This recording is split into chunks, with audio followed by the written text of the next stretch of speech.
with English we have everything. තැනක ගිහිල්ලා සට ගාලා කතා කරන්න පුළුවන් වෙනකොට තමයි දැනෙන්නේ. English is also a brand. English කියන්නේත් ලස්සන brand එකක්. ලස්සන dress එකක්, ලස්සන wristwatch එකක්, ලස්සන shoes, ඒ වගේම branded vehicles, right? ලස්සන වාහන තියෙන අන්නේ වගේ හිතුවතුනි. ඉංග්‍රීසි කියන්නේත් මාර ලස්සන brand එකක්.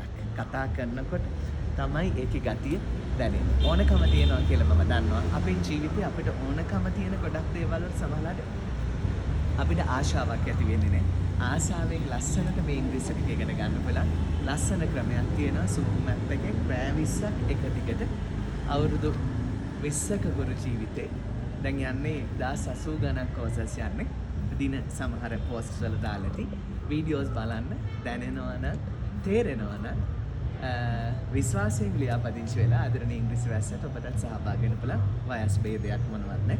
ලස්සන හිතකුයි සූම් මැප් එකයි තියෙනවා නම් ලෝකෙ කොහේ හිටියත් ලස්සනට ඉගෙන ගන්න පුළුවන්. එක දිගට දවස් 20ක් තියෙන්නේ. වැඩි ලස්සනට කොට දා ගන්න පුළුවන්. good luck.